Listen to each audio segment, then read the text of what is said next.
Yes, Your Honor, we have one more witness. The state calls Travis Taylor. And Your Honor, at this point, the defendant Morton is going to renew the objection on this next witness testifying for the reasons that stated in the opening. All right. No objection on the open rule. Just for the record, Your Honor, I believe that we all entered that objection as well. Yes. Do you swear or affirm the testimony without failure?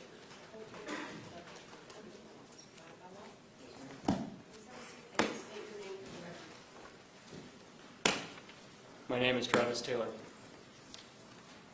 Go ahead. Thank you, Your Honor.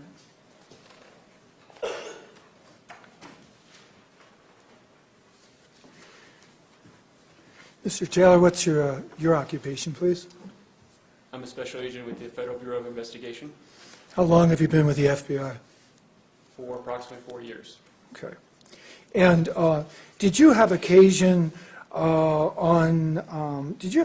recently to interview one or more children who were taken into custody by the New Mexico Children, Youth, and Families Department last week, approximately? Yes, sir. Okay. And what was the purpose of your interviews? We were assisting the Sheriff's Department. Okay. And can you tell me, you can just use how many children did you interview? Just 2. Okay. And tell me about the first one, and you can just use initials if you want. What's that child's initials? FL. Okay. And when did you first interview FL? August 7th. And as a result of your interviews, were you able to identify the parents of FL? Yes, sir. And who's FL's mother? Janie Lavelle, and Michael Jock. Okay.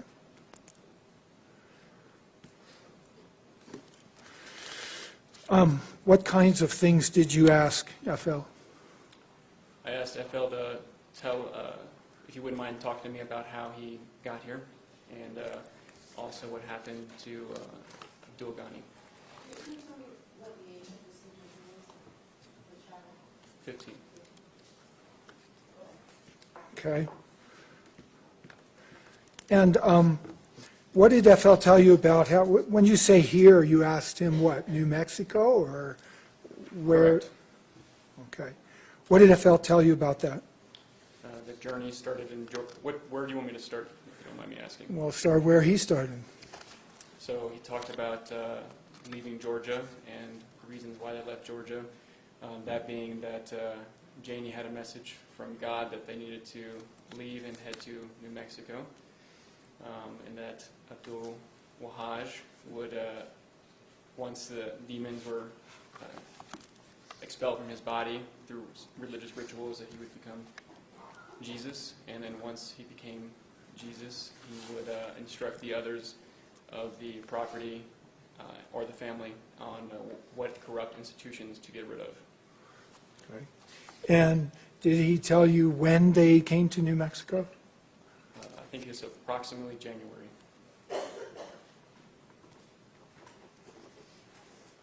Did he say how they got to New Mexico? Yes, they rode in Janie's car. There was, I believe, 9 children in that car. I could be mistaken, but there was a car accident in Alabama, and at that point, Lucas Morton picked them up to include Abdul Wahaj and the other children, and Janie and Siraj Wahaj. And then from there, they rode in the box truck, Lucas Morton's truck, until Taos, where they met up with Hujra, and caravan from there to the property in Amalia. Okay. And that was in January? Yes, sir. Okay.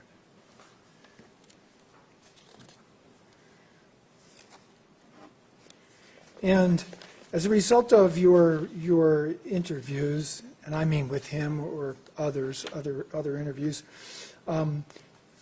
did you learn the family relationships among the 5 defendants involved in these cases? Yes, sir. Can you explain that to the court? Janie is Siraj's Islamic wife, and Subhana and Hudra are sisters to Siraj, and Lucas Morton is the husband of Subhana and brother-in-law to FL and JL. Okay. Or, sorry, Siraj. Siraj Waj. He's the brother-in-law to Siraj. Subhana and Raj are sisters to Sarah. Yes, ma'am.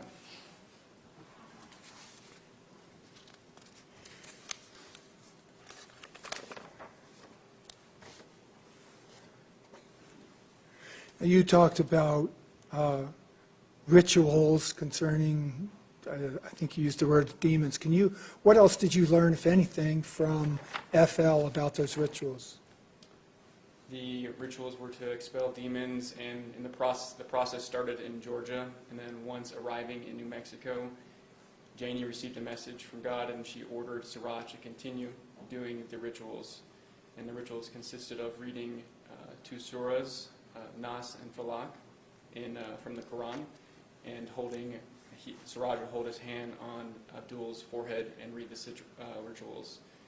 During these rituals, per witness statements, the victim, Abdul, would begin to choke and have white foam or slime come out from his mouth and then pass out. Objection, this is totally irrelevant, dangerousness, this isn't a murder trial. He would awake, and the rituals would continue, and for an unspecified amount of time. And then on the last ritual that the witnesses either saw or were in the next room, Siraj Wahaj conducted a ritual, and they talked about the verses from the Quran. And during this ritual, Abdul passed out, and Siraj placed his hand on his chest and could not feel a heartbeat, and told that to the rest of the family. And Janie believed that this was a sign from God, a test. Did FL say whether whether the children witnessed these rituals? I've only spoke to 2 of the children, and one of them did witness it, and FL was in the next room. You know whether they witnessed one or they witnessed them on a regular basis? Did they say? They witnessed them on a regular basis, and the rituals were done to other people in the household as well. Touching on the body. Siraj would place his hand on Abdul's forehead and read 2 verses from the Quran, Nas and Falak. And are you, not sure I heard precisely what you said. You described the last time Siraj performed that ritual. The last time being the time that Abdul passed away. He passed away. Okay. Yes. He died. His heart stopped. Okay. And the child told you that, clearly. Yes, sir.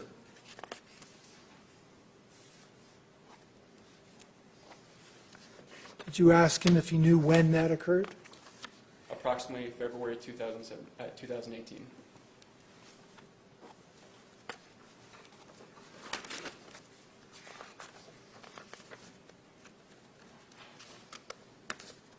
Did FL say who else was present at these rituals in terms of the adults? To my knowledge, the only adult that I know that was there was Siraj at the ritual itself. That Siraj was reading himself and he was placing his hand? It wasn't stated if there was others. The only person I know to be there was Siraj.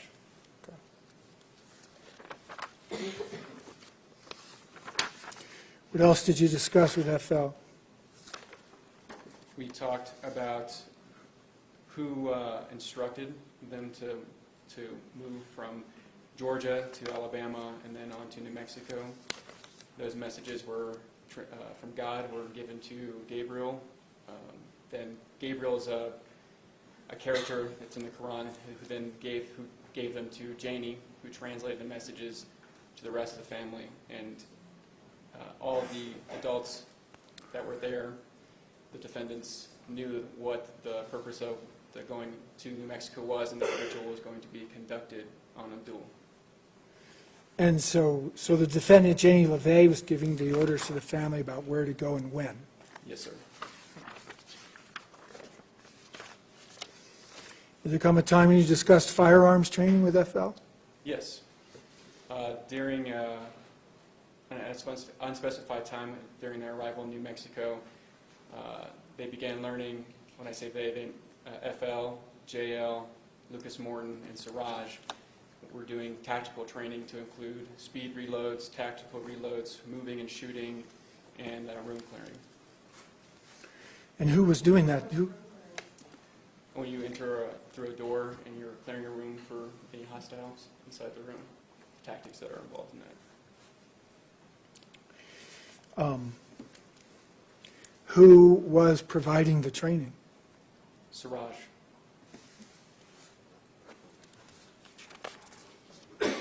And did FL tell you why they were being trained? Yes. At first it was to defend the compound from government, police force, and the FBI. And then in addition to that, it was to, when Abdul came back as Jesus, he would instruct Farrell or FL and Siraj on which corrupt institutions to go after. That included the financial system, that included law enforcement, that included government, and the education system. And did he say how they would go after them? They would, when they would approach an individual, they would ask them or tell them their message, and if they did not believe their message, they would be killed or detained until they believed their message.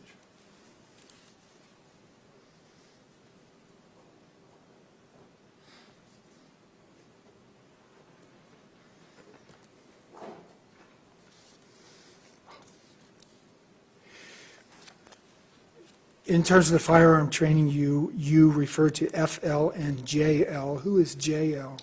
A 13-year-old minor. Okay. Do you know who's are the parents of JL? I do. And who are they? Janae and Michael Jock. Janie Lavelle, and Michael Jock, and they often refer to Siraj as Wali or Guardian. Okay.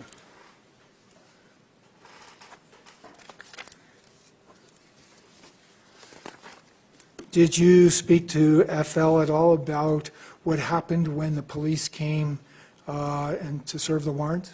I did. What did he tell you FL, about that? Morton, Lucas Morton, and Siraj Wahaj armed themselves, and once sheriffs entered the compound, Janie told them to stand down.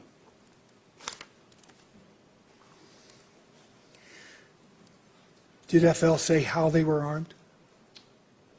No, he didn't specify weapons.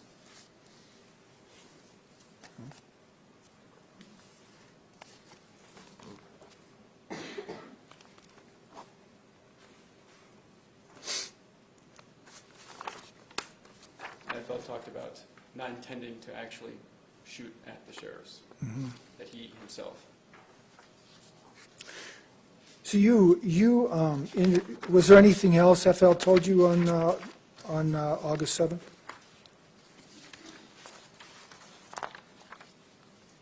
He just he talked a lot about different messages that Janie would talk about. So from when they left their residence in Georgia to Hoosier's place, and then in each place they received a new message. From Hoosier's place, they received a message to go to Lucas's place in Alabama, and then in Alabama, the message was to go to Lucas's property in New Mexico. And the message about Abdul would become Jesus in approximately 4 months. Okay. Or they would see Jesus in about approximately 4 months.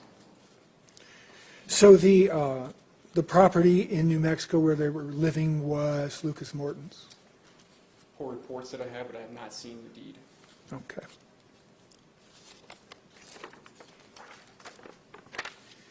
And did you conduct a second interview with FL? I did. And when was that? On August 9th. I'm sorry? On August 9th, Thank you. And did you learn anything additionally on that date from him? that FL and Siraj were the ones who were supposed to, after Abdul came back as Jesus and was supposed to direct those to go to these corrupt institutions. FL and Siraj were the ones who were supposed to carry out the message as far as if they didn't comply, like what the consequences would be.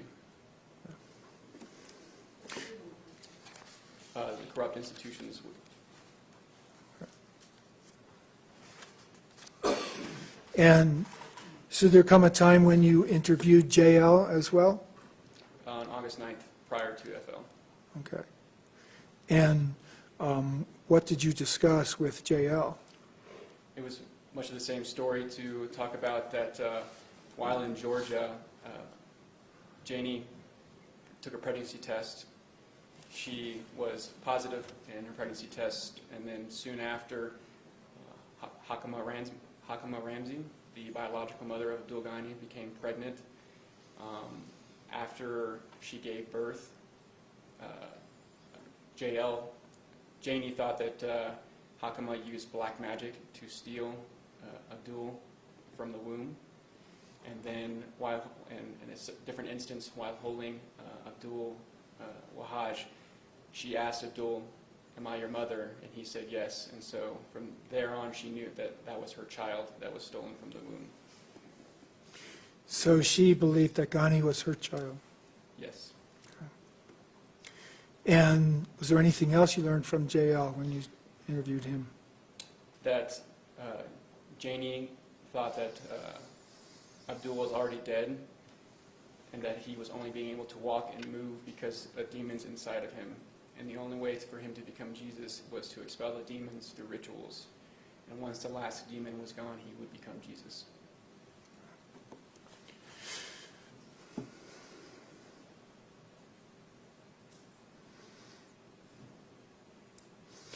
Did you discuss with either of the children the condition of Ghani, of HE, when he was at the compound? They mentioned that during these rituals, he would foam in the mouth, choke, have choking. They mentioned that he was choking, would foam at the mouth, and pass out, and that these rituals were conducted over several days to an unspecified amount of time.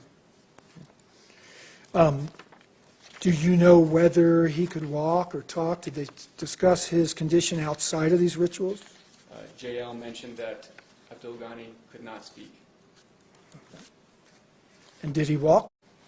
JL conducted firearms training with FL and Siraj Wahaj and Lucas Morton, but he did not participate as often, and he did much of the same techniques: tactical reloads, speed reloads, moving and shooting, and he also talked about the corrupt institutions and what the plan was once Abdul Ghani came back as Jesus. Did he talk about where they did the firearms training? At a range on the rear of the compound, and in addition, they started in Georgia doing firearms training, but that was more target practice. They did not do any of the tactical reloads or moving and shooting and room clearing while they were in Georgia, but they used to shoot every Friday because it was free.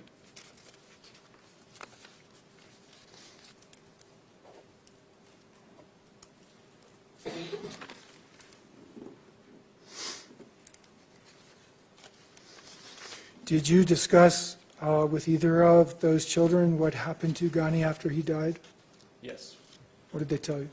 He was wrapped in a sheet and placed on a bed, and then from the bed at an unspecified amount of time, he was moved to a storage shed, and then after he began to deteriorate, he was moved to the tunnel because it was cooler down there. And FL and another adult used to have to wash Abdul Ghani after he died every other day by hand. FL and I don't recall I can't recall the other adult. I have it in my different notes.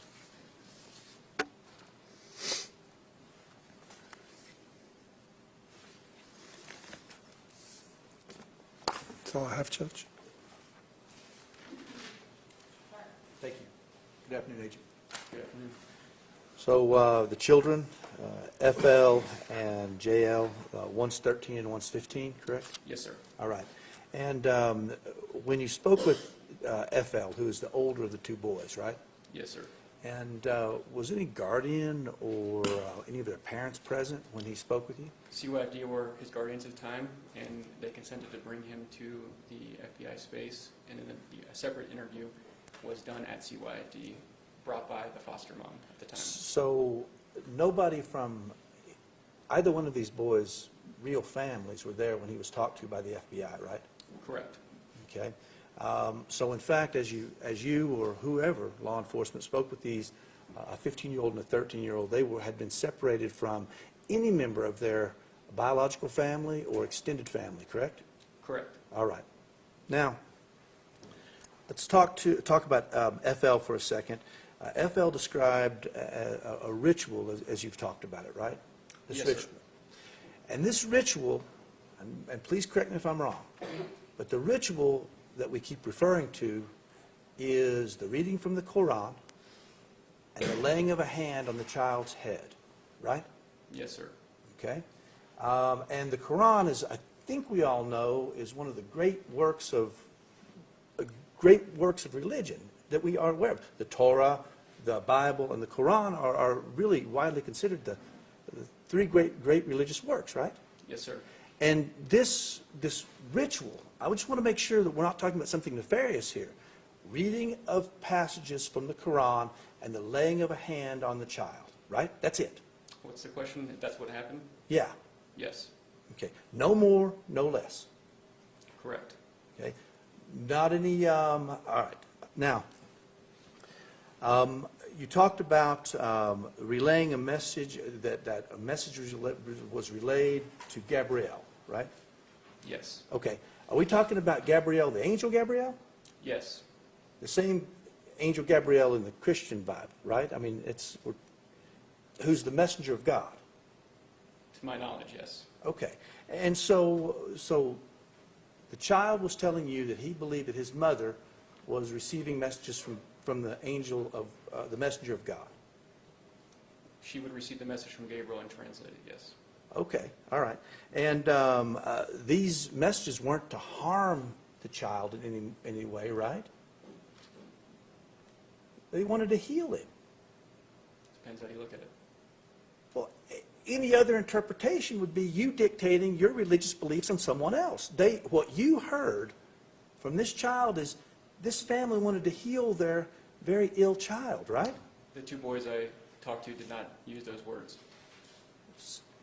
But the ritual you described is praying to God for divine intervention to heal a sick child by reading from a sacred text and laying one's hand on the child. That's what you heard, right? I was told that he read those two verses out of the Quran and laid his hand on his forehead. All right. But there was never, and the sole purpose that you learned from this child was to exorcise a demon from this little boy's body who was causing great pain to the child, causing sickness, causing great despair, right? It was to rid Abdul of demons, yes. Okay.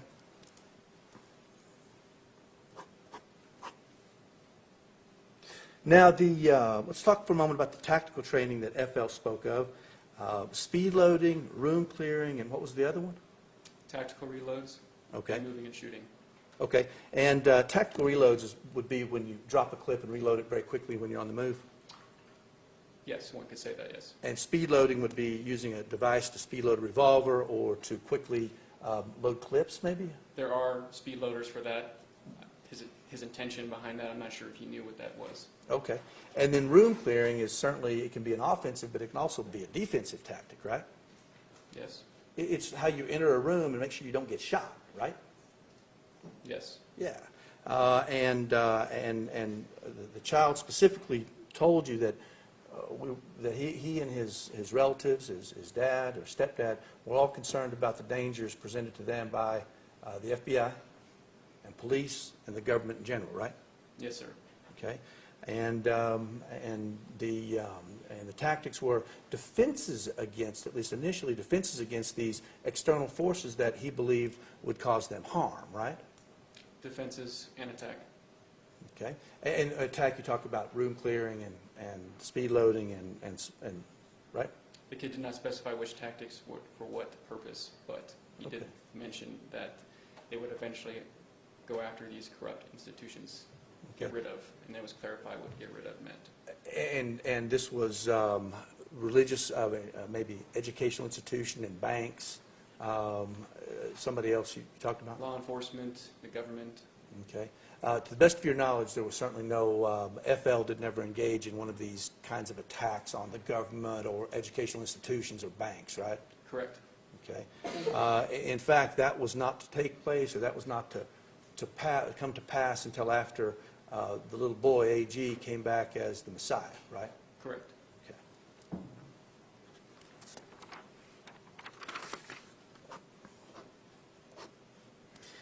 And when the child, when the 15-year-old, was it JL or FL who described the manner in which the little boy's body was wrapped in a sheet and then washed? Both of them, but JL gave more description. Okay. And the description he gave you was not a dismembering or a disrespect for the body. It was a washing of the child and wrapping that child in a sheet, correct? Context wasn't given, just the facts of what had happened. Okay. But the description was washing of the body, right? Yes, sir. And then wrapping in a sheet, right? Yes, sir. Okay. And he described that the body was washed routinely until the body of the child was placed in the tunnel, right? I don't know when it stopped. I just know that the body was washed and the last resting place was in the tunnel. Okay, very good. Thank you. Pass the witness. No questions for this witness, Your Honor. Thank you. No questions, Judge.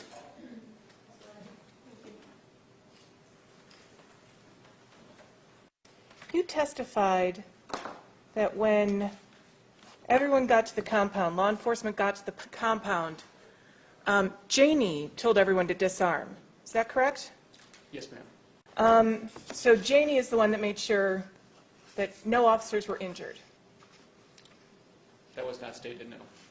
Okay, but that's one way to interpret that, right? I'm not going to interpret what was said. I thought you did interpret other things that were said. How so?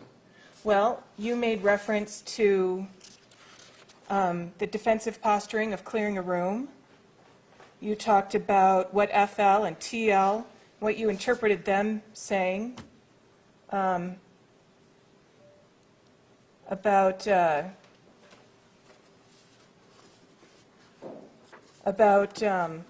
when they thought Abdul was coming back as the Messiah. You talked about that earlier, didn't you? That's what they told me. That wasn't me interpreting it. Okay. So when you talked about the speed loading, there are different ways for that to be done, but you didn't inquire about that? Is that how that worked? Correct. I didn't ask him what he meant by speed loading. Okay. And so when you were told that Janie said to disarm, you didn't inquire more about why that was? When I asked FL, he did not know why. Okay. So what we do know is that officers were coming into their home, and Janie said, disarm. To my knowledge, yes. All right. Now, you had also said that there was rituals where some of the adults were praying over AG. The rituals, can you specify? When you were talking earlier about AG, Mm-hmm. you had said there were some rituals. Was that your word, rituals? Yes. Okay. So, and you said during these rituals, there was prayer being conducted. Is that accurate? If you're referring to when Siraj would conduct rituals on Abdul, yes. Okay. And at this time, you said that as far as you knew, there was only one adult present. Is that correct? That is what the child mentioned, that only Siraj was conducting a prayer on Abdul. Okay. So you would be unable to say that Janie was there. Correct. Thank you. Nothing further. Nothing from defendant one.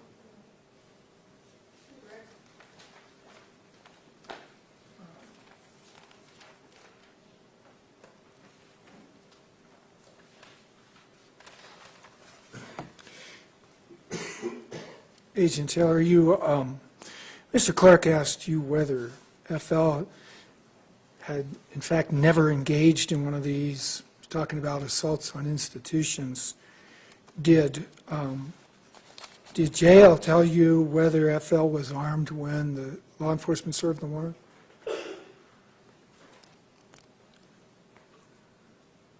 I don't recall which witness it was. It could have been both, but FL was armed when, I think it was FL, if I remember correctly.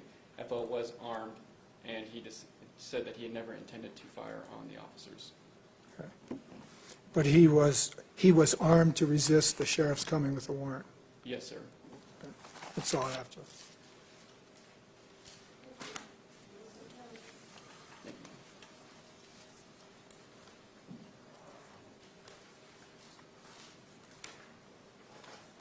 Mr. Hassan? I have no further witnesses, Your Honor. And what is for the defense?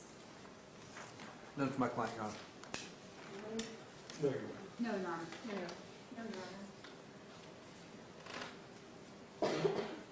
Mr. Hassan, with respect to State's Exhibit 38, did you give me any information as to where this came from or who built that foundation for it was?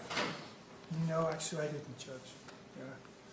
I think I overlooked that during the direct of the sheriff, but the state's ready to proceed on the other proffers. Okay. Yeah. Your Honor, it states 38 out of consideration. Pardon me? It states I 38 out asked of... him to give me some additional foundation for this exhibit. I don't know where it came from. Okay, very So good. right now, it's just a piece of paper to me. So then I guess on the record, your ruling would be it's My ruling excluded.